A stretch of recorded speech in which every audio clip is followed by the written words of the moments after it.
வணக்கம். சற்று முன் கிடைக்கப்பெற்ற மிக மிக முக்கியமான செய்தி ஒன்று வெளியாகி உள்ளது. அதிமுகவில் இணைந்த காளியம்மாள் நாம் தமிழர் கட்சியின் மாநில மிக முக்கியமான பொறுப்பில் இருந்த காளியம்மாள் அவர்கள் தற்பொழுது எடப்பாடி பழனிசாமி தலைமையில் அதிமுகவில் இணைந்துள்ளார்.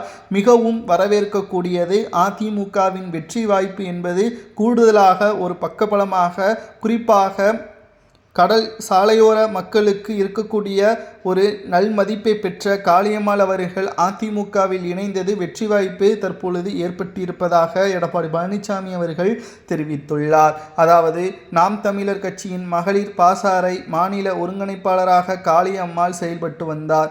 இதனிடையே கட்சிக்குள் ஏற்பட்ட கருத்து வேறுபாட்டால் 2025ஆம் ஆண்டு பிப்ரவரி 25ஆம் நாம் தமிழர் கட்சியின் பொறுப்பு அடிப்படை உறுப்பினர் பொறுப்பிலிருந்து விலகுவதாக அறிவிப்புகளை வெளியிட்டார். நாம் தமிழர் கட்சியின் 8 ஆண்டுகளுக்கு மேல் பணியாற்றிய அவருக்கு சீமான் மீது கடுமையான கோபமும் அதிருப்தியும் இருந்ததன் காரணமாக காளியம்மாள் அவர்கள் நாம் தமிழர் கட்சியிலிருந்து வெளியேறினார். தற்பொழுது 2026 சட்டசபை தேர்தல் நெருங்கக்கூடிய இந்த வேளையில் அதிமுகவில் இணைந்திருப்பதும் அதிமுகவை வெற்றியை நிலைநாட்டுவதற்கு கடுமையான உழைப்பை நான் செயல்படுத்துவேன் என்பதையும் காளியம்மாள் அவர்கள் தெரியப்படுத்தியுள்ளார். நிச்சயம் இது வெற்றி வாய்ப்பை உறுதிப்படுத்துமா என்று கேட்டால், கடலோர மக்களின் வாழ்க்கை வரலாறு, காளியம்மாள் அவர்களுக்கு இருக்கக்கூடிய அந்த நட்புறவு என்பது நிச்சயம் அதிமுகவிற்கு ஒரு பங்களிப்பை ஏற்படுத்தும்.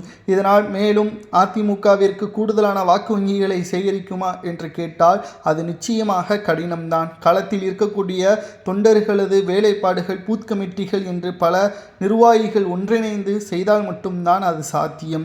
20 கட்சியுடன் திமுக கூட்டணியில் இருக்கிறது. ஆனால் அதிமுகவோ பாஜகவுடன் மட்டும்தான் கூட்டணியில் செயல்பட்டு வருகிறது. பாமகவும் உடன் இருக்கிறது. பாமகவில் உட்கட்சி மோதல் இருப்பதால் நிச்சயம் வாக்குகள் இரண்டாக பிரியும் என்ற தகவலும் கிடைக்கப்பெற்றுள்ளது.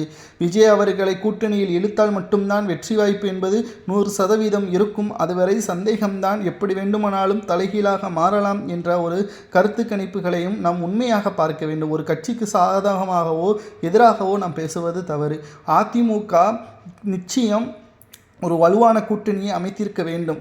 ஏனென்றால் 5 ஆண்டுகள் ஆட்சி செய்த திமுகவே அவர்கள் செய்த ஆட்சி மீது நம்பிக்கை இல்லாமல் தான் 20 கட்சிகளுடன் கூட்டணி வைத்துள்ளார். அவர்கள் செய்த ஆட்சி சிறப்பான ஆட்சி என்று கூறுகின்ற ஸ்டாலின் ஏன் தனித்து போட்டியிடவில்லை? மக்கள் அவர்களுக்கு ஆதரவாக செயல்பட்டு இருக்க வேண்டுமா? நிச்சயமாக மக்கள் திமுகவை வெறுக்கிறார்கள். அதனால்தான் 20 கட்சியுடன் எப்படியாவது வாக்கு வங்கிகளை சிதற வைத்து வெற்றியடைந்து விடலாம் என்று நினைத்து கொண்டிருக்கிறார் ஸ்டாலின் அவர்கள். நிச்சயம் அதுபோல் அதிமுகவும் செயல்பட்டு இருக்க வேண்டும். காளியம்மாளின் அரசியல் வருகை அதிமுகவிற்கு வெற்றி அளிக்குமா என்பதை கமெண்ட் வாயிலாக தொண்டர்கள்